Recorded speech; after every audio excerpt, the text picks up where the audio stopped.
Assalamualaikum warahmatullahi wabarakatuh. Apa kabar sahabat Ruang Sunnah TV? Semoga sehat selalu. Sebelum itu jangan lupa subscribe dulu channel ini agar Ruang Sunnah TV dapat menyajikan kepada pemirsa video yang inspiratif.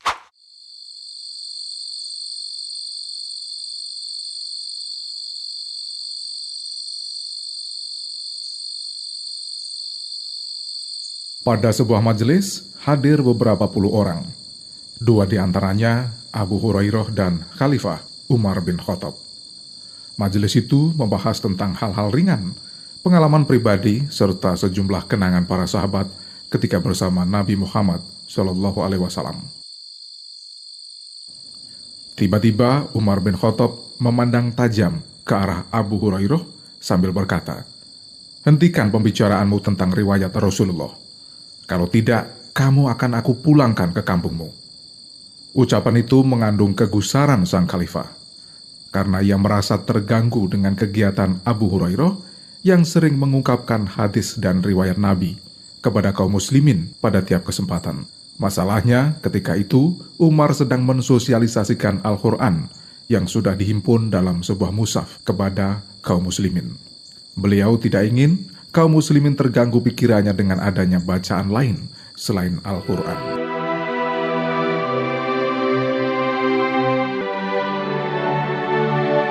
Hal ini bisa dimaklumi karena ketika Umar memegang jabatan khalifah, perkembangan Islam baru dalam tahap awal, namun ancaman dari kaum Quraisy sangat tinggi. Mereka tidak segan melakukan pembunuhan pada orang-orang Islam yang dijumpai di mana saja.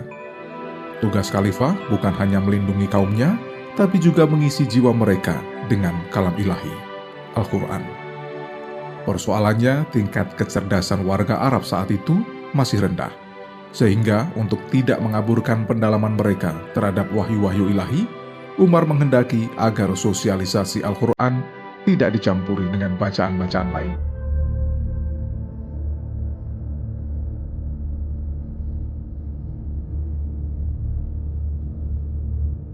Abu Hurairah sendiri merasa bahwa keberatan khalifah itu ada benarnya, namun ia juga merasa memiliki kewajiban untuk menyampaikan hal-hal yang diketahui dan berasal dari Nabi Muhammad SAW.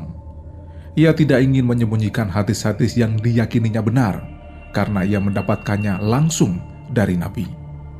Ia merasa berdosa bila hadis-hadis itu tidak diungkapkan kepada kaum muslimin. Apalagi saat itu ada upaya dari Ka'ab al-Akhbar yang selalu melebih-lebihkan hadis Rasulullah, sehingga membingungkan kaum muslimin yang mendengarnya. Ka'ab adalah orang Yahudi yang masuk Islam, namun karena ulahnya itu mendorong orang lain untuk memalsukan hadis demi kepentingan pribadi yang jelas dan tidak sejalan dengan ajaran agama Islam. Mereka ini tidak segan-segan memanfaatkan nama Abu Hurairah, seolah-olah hadis yang mereka palsukan itu berasal dari Abu Hurairah. Timbulnya hadis palsu ini sebenarnya juga tidak luput dari perhatian Khalifah Umar bin Khattab.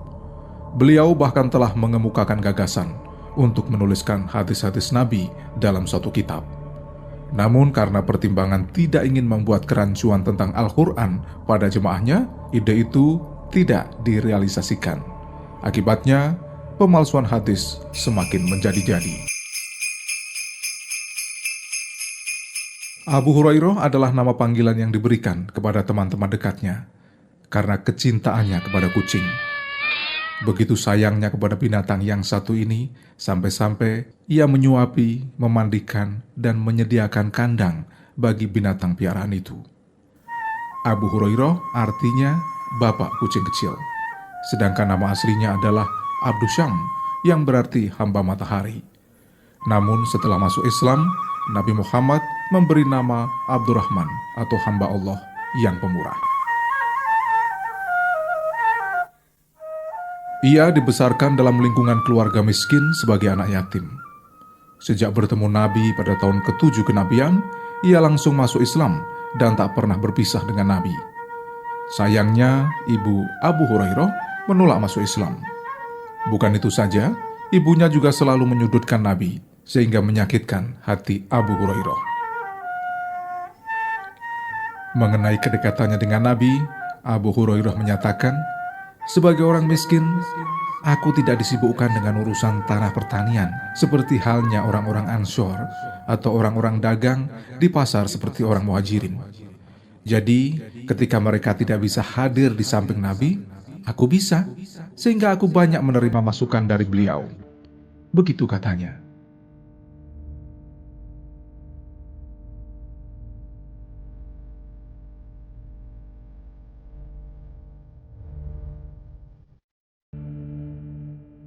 Selain dekat dengan Nabi Muhammad, Abu Hurairah memiliki daya ingat yang kuat yang diberkati Nabi, sehingga bertambah kuat.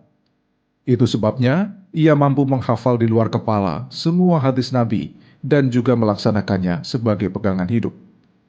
Maka ia pun meriwayatkan hadis-hadis itu kepada kaum muslimin sebagai rasa tanggung jawab kepada Nabi dan agamanya secara terus-menerus. Akibatnya, Umar merasa risih ketika ia harus mensosialisasikan Al-Quran.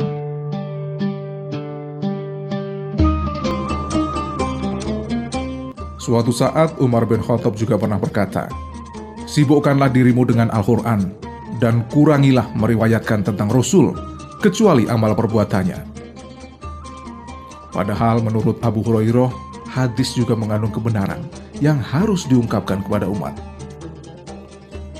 Oleh Khalifah Umar bin Khattab, Abu Hurairah diangkat sebagai gubernur di Bahrain. Menjelang akhir masa jabatan, Umar memanggil pulang Abu Hurairah ke Madinah. Beliau menanyakan asal-muasal uang 10.000 dinar yang ada dalam simpanan sang gubernur. "Uang itu berasal dari hasil penjualan anak-anak kuda milikku." Begitu jawab Abu Hurairah. "Serahkan uang itu ke Baitul Mal." Begitu perintah Umar.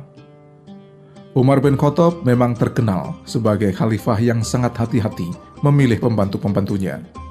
Ia selalu mengingatkan para pembantunya agar tidak memperkaya diri dan hanya memiliki pakaian sebanyak 2 setel, baik ketika diangkat maupun ketika mengakhiri jabatannya. Abu Hurairah mematuhi perintah itu, namun ia menolak ketika akan diangkat lagi sebagai gubernur di Bahrain. Katanya, "Saya takut menghukum tanpa ilmu dan bicara tanpa kesabaran." Abu Hurairah menyadari aktivitasnya sebagai perawi hanya bisa disejajarkan dengan Abdullah bin Amr bin Al-As. Masalahnya, Abdullah bisa menulis sedangkan aku tidak. Namun sekian tahun kemudian peranan Abu Hurairah itu diakui oleh Imam Syafi'i dan Imam Bukhari. Kedua perawi itu sependapat, Abu Hurairah adalah rujukan para sahabat dalam soal hadis Nabi, dan tak ada orang yang mampu meriwayatkan hadis Nabi sebaik Abu Hurairah. Begitu kata Imam Bukhari. Pada tahun 59 Hijriah, ia wafat pada usia 78 tahun dan dimakamkan di pemakaman Baqi, tak jauh dari makam Rasulullah di ujung kiri Masjid Nabawi di Madinah Al-Munawwarah.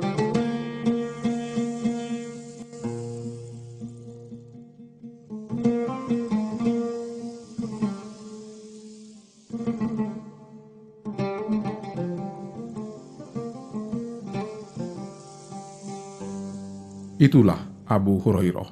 Dengan daya ingatnya yang tajam, dia berhasil mendapatkan, mengoleksi, dan menyebarluaskan hadis, riwayat dan perilaku Nabi Muhammad SAW kepada para sahabat. Kedekatannya dengan Rasulullah membuatnya ia dianggap bayangan Nabi sendiri.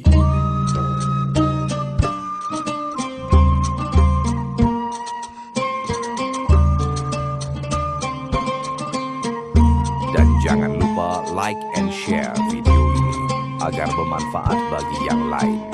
Wassalamualaikum warahmatullahi wabarakatuh.